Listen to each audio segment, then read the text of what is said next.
Welcome back to the deep dive. Today we're getting into something pretty profound, I think. It touches almost everyone at some point. Navigating those later years of life, dealing with loneliness, loss, and trying to figure out, well, what's next? How do you keep finding purpose? It's definitely a big topic and, yeah, often quite heavy, but the source material we're looking at today gives us a really human perspective. It's quite insightful, actually. Right. What are we diving into? We're exploring the story of Jack Thompson. It comes from a YouTube video. The channel is called Wise Elders, and it's Jack's personal journey, very raw, very honest. Okay. And through it, we get some really valuable takeaways about aging, about living fully, even when, maybe life throws you a curveball like solitude. Yeah, solitude wasn't the plan. So our mission here, for you listening, is to really dig into Jack's experience. We want to pull out those key insights, the wisdom embedded in his story. Think of it as getting straight to the heart of these often unspoken realities of getting older. Exactly. It's Jack's specific story, yes. But the themes coping with loss, finding new connections, building a life perhaps differently than you imagined, they resonate so broadly, don't they? Absolutely. So many people will face similar challenges or see loved ones facing them. Okay, so let's start at the beginning for Jack. Retirement. What was the initial picture? Well, like a lot of folks, he'd been careful, meticulous actually, about the financial planning. Okay, good start. Yeah, he ended up retiring a bit earlier than planned, but the money side was stable. He'd saved diligently, so the vision was, relaxation, enjoying the fruits of his labor, kicking back. The classic retirement dream, sorta. Pretty much. Yeah. But then came the unexpected part, not financial, but emotional. Which was? The source calls it a heavy silence that just started to fill his days. Ah, okay. Tell us about his family situation then. He had 2 children, Adam and Emily, both grown, successful, with their own families flourishing. So he was proud, I imagine. Immensely proud. But the house was quiet. He missed the noise, the chaos, the pitter-patter of little feet from when they were young, the energy. That makes sense. The emptiness hitting hard, maybe amplified after retirement. Definitely. And then the source makes clear came a truly devastating blow. His wife, Sarah, passed away after a long illness. Oh, wow. Yeah, left a huge hole in his heart, as he put it. And that quietness just became profound. And the kids. Well, they were busy, absorbed in their own demanding lives, jobs, kids, mortgages. Visits became less frequent, understandable, but it deepened his isolation. The source describes him just sitting there, doesn't it? In the quiet house. It does, sitting on the sofa surrounded by stillness, hearing only his own heartbeat sometimes, rooms echoing loneliness, feeling a pang of bitterness even. That's tough. And there's that phone call example. Right, with his son Adam. Adam's voice is hurried, urgent work stuff, can't make it over. And Jack? Jack plays it cool. It's fine, Adam, don't worry about me. I'm all right here, but inside. A hollow ache. That feeling of being left behind, after dedicating so much to raising them. Yeah, that's a really poignant moment. It captures that gap between generations sometimes. And then there's his neighbor, John. Similar age, they chat often. John drops by and asks, sort of bluntly, Oh, was it? "So, it's just you here now, huh?" And then adds, "Same for me." That shared sadness. A moment of connection in the loneliness. Yes, but John follows it up with something that Jack says cut through the stillness like a knife. Which was? What if one day you're all alone? Oof. Direct. Very. And that question just lodged itself in Jack's mind, haunting him, stirring up this real dread about the future. And Emily's visit didn't really help either, did it? No, it almost highlighted the issue. She drops by with her son, Noah, brings his favorite food, which is lovely. But she's rushed. "Dad, I'm just dropping by, then I have to go pick up Tom." You know the drill. Yeah. Life pulls you in a million directions. Exactly. Jack tries to hide the ache, puts on a brave face, but watching them drive away, standing at the door, the house felt even emptier. The silence, more oppressive. He even shed tears, feeling abandoned. So this wasn't about his kids not loving him. It was about the reality of their busy lives versus his sudden vast emptiness. Precisely. And that night, the source says, lying in bed, John's question echoed. What should I do if I'm left alone? He knew then he couldn't just drift in this quiet, lonely existence anymore. Right. It was a wake-up call. You need more than just financial security, the emotional, the social. Yeah. It crumbles if you don't tend to it. That's a huge takeaway right there. Financial stability is the foundation, absolutely crucial. Aging without it is, as the source notes, a brutal battle. But it's not enough on its own. Not even close. Jack realized he couldn't just exist. He had to act. So this brings us to the push for independence, right? Okay. Taking action. Yes. It starts with another conversation with John during a walk in the park. Jack opens up, basically saying, "You were right. How do we manage this?" And John's advice. Practical. He says, "Look, we need to prepare in advance. Can't wait until you're already struggling." Makes sense. Prepare for what, specifically? Well, first, reinforcing the financial side, having enough for basics, food, essentials. Jack knew he needed to think beyond just savings, maybe consider medical costs, the unknowns. Crucial. But John makes another vital point, a hard truth. With no spouse or kids nearby, it's up to us to take care of ourselves. Wow.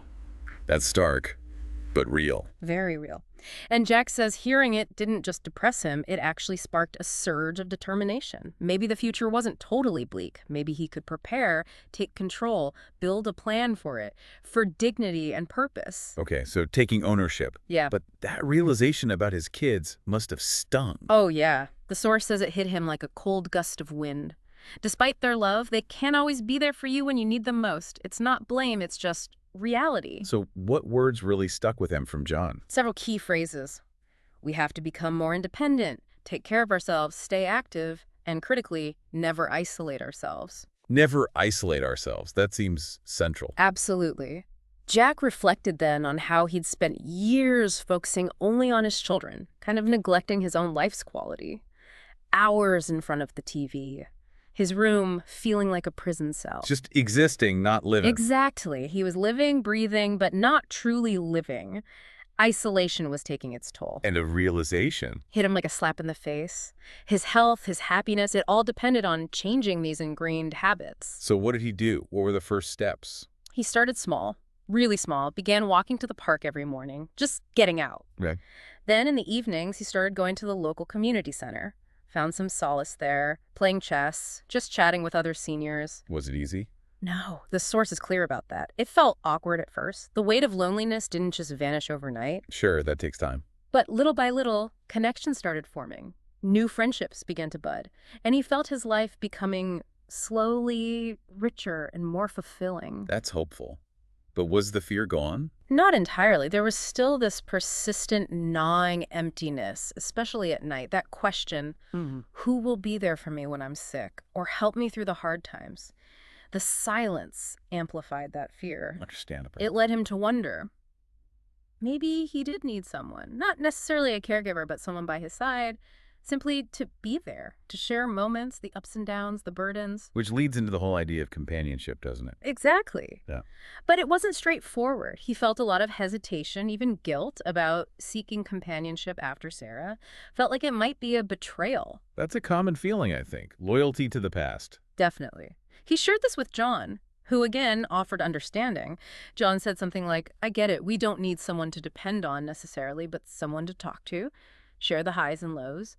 Support us." That reframing must have helped. It did. It gave Jack comfort, confirmed he wasn't trying to replace Sarah, but to ease the constant ache of solitude. And that's when he met Margaret. Yes, Margaret, an elderly woman also living alone. The source describes her as just, vibrant, optimistic, a real breath of fresh air. What drew them together? They bonded quickly, shared experiences, kids living far away, the underlying loneliness. But Margaret had this amazing spirit of adventure, this zest for life. So she brought something new to his life. She really did. She encouraged exploring, visiting places, reminded him of what he'd been missing, that sense of engagement with the world. And the relationship developed. It deepened naturally. They started doing more together, simple things, grocery shopping, cooking meals, going for walks, just enjoying each other's company. Did they define it? No, the source says the bond itself was enough. It didn't need a label. She became his companion in every sense. At his home. It transformed. That empty house became filled with warmth, conversation, and the gentle rhythm of two lives intertwined. That sounds lovely. Is there a specific example? Yes, a really telling one. He fell ill, got a fever. Margaret was there instantly, bringing medicine, a cool cloth, just caring for him. She even called Adam. Adam was surprised when he arrived, but also clearly relieved and grateful to see his dad wasn't alone, that Margaret was looking after him so well. Jack reassured him. Margaret takes excellent care of me. That must have been a profound moment for Jack. Absolutely. Reflecting on that night, he realized the house felt like a home again, filled with love, tenderness, and companionship. It wasn't about replacing Sarah, but finding a new kind of love. How is it described? Quiet, steady, comforting, bringing peace, security, and warmth. Margaret was like a light piercing the darkness, reminding him that even in old age, we don't have to be alone. That's a beautiful realization. Oh, But life isn't always simple. no. The source calls it the complexities of life unfolding. Margaret gets a phone call. Uh-oh. Yeah, her son was getting married and wanted her to come live with him and his new family. Oh, Jack's heart must have sunk. Total surge of bitterness, the source says. He fought his emotions, managed a weak smile, tried to mask the sadness. Your son is getting married. That's wonderful news. But inside, Inside, he was reeling. And Margaret was torn too, her eyes filled with uncertainty. She whispered, "But I've gotten used to being here with you." That quiet intimacy was a comfort to both of them. that's heartbreaking. What did Jack do? He made the difficult choice. He decided to make it easier for her. He told her, "You need to be with your son. That's where you belong. I'll be fine here on my own." Even though he didn't feel fine. Not at all. The words felt heavy. He desperately wanted her to stay, but he knew what she needed to do for her family. So he let her go. Drove her to the bus stop. Heart a mixture of love, sadness, resignation. Felt like a piece of him was leaving with her. And returning to the house. The silence was deafening. A loneliness I hadn't anticipated, he said, even more profound than before Margaret. Wow. So connection found, then lost again. That's a tough blow. It really is, and it highlights a stark reality. Many elderly people face the potential for renewed solitude, even after finding companionship. Tears welled up. He muttered to himself, trying to make sense of the void. Did he fall back into isolation? He kept up his routines, exercising, meeting friends at the center, but her absence was just palpable everywhere. And his kids? They checked in, of course, but their lives were full, and he didn't want to burden them with the depth of his sadness. He reassured them he was fine, but the truth was, loneliness was growing again, sinking deeper. This really shows the vulnerability, doesn't it? Even when you're actively trying to connect. Absolutely. It led him to another turning point, actually. Right. He was at the community center one afternoon, surrounded by faces, but still feeling quite isolated inside. And he overheard a conversation nearby about nursing homes. Ah, and a light bulb went off. Like a bolt of lightning, the source says. Maybe this is the answer. Not just temporary fixes, but a place designed for community, for care, for long-term peace and connection. Interesting. Well, How did he approach that? Did he talk to his kids? He called Adam. There was a long pause on the line. Adam was concerned, naturally. "Dad, are you sure? Doesn't that kind of place feel cold?" A common perception? Maybe. Right. But Jack explained his reasoning. "It's not about the coldness, Adam. It's about finding a place where I can truly be at peace for the long term." He didn't want to be a burden, wanted people around, didn't want to be so alone anymore. Makes sense from his perspective. What did Adam say? He hesitated, said he'd discuss it with Emily. So they came to see him. Yes, both of them. Drawn faces, clearly worried. "Dad, we understand why you're thinking this. But are you sure? What if you feel even more isolated there?" Valid concerns. But Jack was firm. "You don't need to worry about me. I've thought this through." He needed a place to enjoy his later years peacefully, better than being alone at home, and he didn't want to impose on their lives indefinitely. How did they react to his firmness? They eventually agreed. "Dad, if this is what you want, we'll respect your choice." They promised to visit often. Jack felt a wave of relief. So he moved. What was the place like? Source describes it quite positively. Beautiful, actually. Flower gardens, activity rooms, lots of other seniors around. In the transition. On his very first day, he met Mrs. Robinson, another resident. Warm smile, offered him a tour, introduced him around, really eased him into it. That's fortunate. A welcoming face makes all the difference. Huge difference. That first night, he reflected. It wasn't home in the old sense, not the life he'd envisioned years ago, but it felt like a new beginning. He'd already made friends. The prospect of steady companionship eased that deep loneliness he'd been carrying. So did it work out? Did he settle in? 6 months later, the source says yes. He found a routine meals, exercise, socializing. He was no longer facing that crushing solitude day in and day out. He'd found a new rhythm, a new sense of purpose. Not the life he imagined, maybe. No, but one he could live with.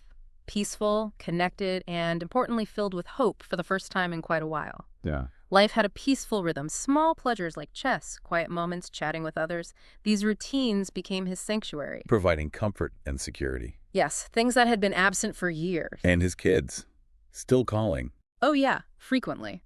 Still a bit concerned, maybe, about him adjusting to living alone in their eyes, even in communal setting. Interesting perspective clash there. It is. Jack would reassure them, I'm doing well, really, and nothing's missing. But he knew they couldn't fully grasp the kind of internal peace he had found in solitude, even within this connected environment. He was embracing it, appreciating it. Finding peace within connection, maybe? Perhaps grounded in it, but then life delivered another blow. Oh no, not again. Yeah. Just when things seemed stable, peaceful, he was sitting in the sun after lunch, quiet afternoon. Adam calls. Urgent tone. Bad news, he says. About Mrs. Robinson. The woman who welcomed him? The very same. There'd been a car accident. Oh my goodness. Jack was shocked. Heart skipped a beat. What happened? How is she? He rushed to the hospital. Seeing Adam and Emily there, their worried faces, it made it feel terrifyingly real. What was the news? Adam's words were heavy. Dad, the situation isn't looking good. Jack felt this crushing weight descend. His heart was pounding. Waiting for the doctor. That must have been agony. Terrible. And when the doctor came out, his face was grim, shook his head. The injuries are severe. I'm sorry. You need to prepare for the worst.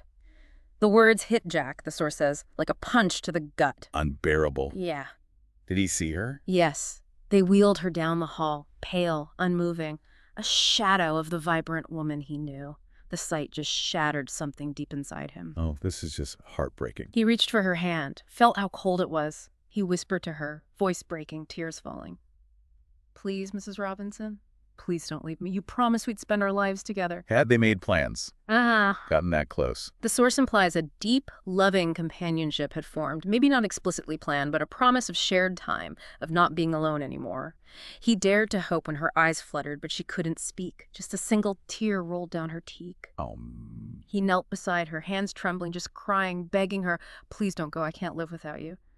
Adam and Emily stood by, helpless. What did the doctor say then? Confirmed the worst. Critical condition.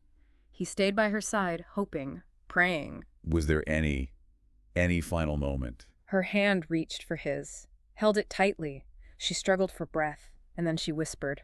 Her last words to him were, Mr. Thompson, live well. Live well. And then she exhaled for the last time. Her hand relaxed in his, her eyes closed. Oh, Jack. After everything. He just froze. Wanted to scream, beg, bargain, but she was gone.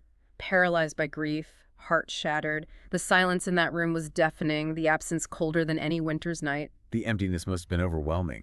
Worse than before, maybe. Literally overwhelming. He felt like his soul had been ripped out, leaving a hollow shell. Mrs. Robinson wasn't just a friend. She was, in his mind, the last person who truly cared, who saw me for all that I was and loved me regardless. How did he cope in the days after? He stumbled through them in a haze. Darkness clung to him, smothering any potential for joy. Grief was suffocating. Attempts at comfort from others just made the loneliness feel worse. And life back at the nursing home. Everything felt empty without her.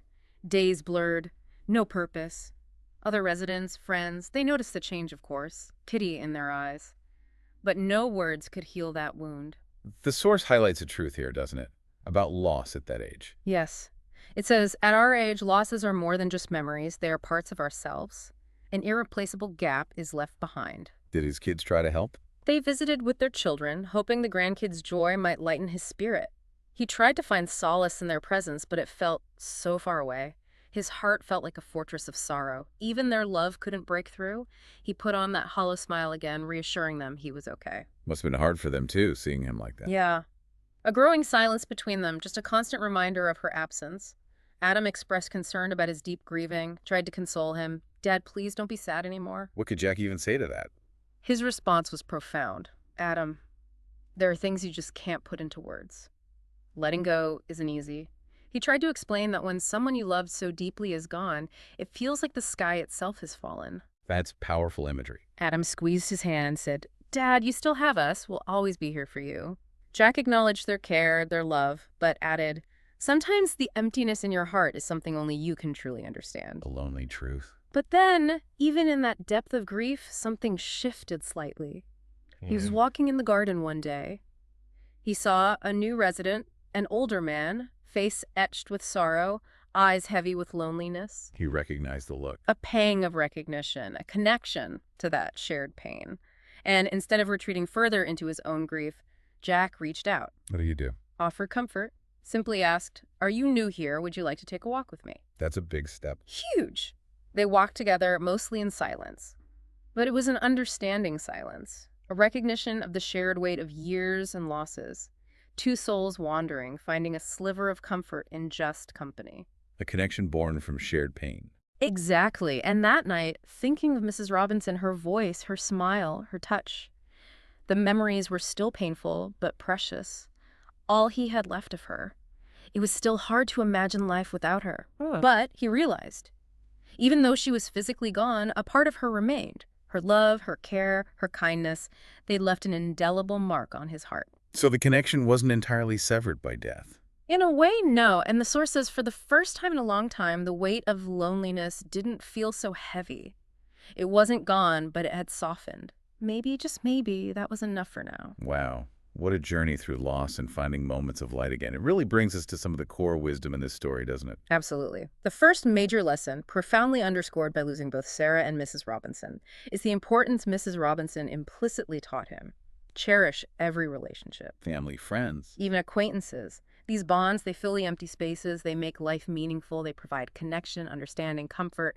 They're the threads in life's tapestry. Woven by shared moments, laughter, struggles. Exactly. Love. Without them, the source argues, existence is far emptier. They are anchors. One of the few constants in a transient world. And even though relationships end through distance or death, the love shared, the genuine moments created will always remain. They live on in our hearts. They become strength in storms, reminders that we lived full, loved deeply, and given a piece of ourselves to others. Love endures like a beacon. The source calls this spiritual strength, right? Fueled by love and connection. Yes. It's what carries us through the hardest times. The source also gets philosophical about aging itself. There's that Murakami quote. Right, the Haruki Murakami quote. I always thought that people age slowly, but it seems they age in leaps and bounds. No, wait, the version in the outline was slightly different. Let me check. Here. I always thought that people age slowly. In the blink of an eye, a day has passed. A year has ended. And in the blink of an eye, a lifetime has gone by. Ah, yes, that's the one. Time just sneaks up on you, unnoticed. One day you realize youth is gone. First, gray hairs, wrinkles. Or that moment you step beyond the boundary of youth. Maybe when your parents need care, or the world starts calling you sir or ma'am. That pang of discomfort. But you can't deny it. You are no longer young. And we might voice comforting lies like, what's so scary about aging?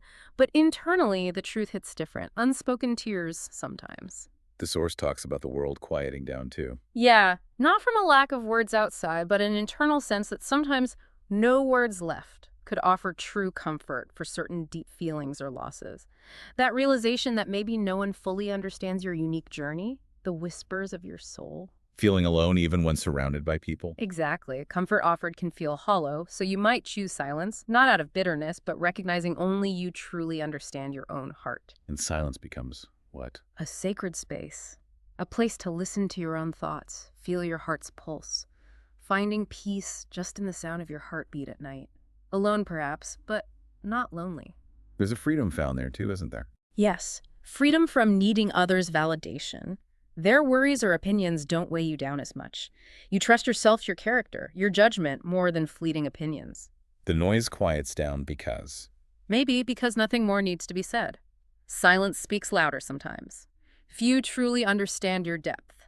And maybe, the source suggests, that is okay. Words of comfort can mask deeper truths anyway.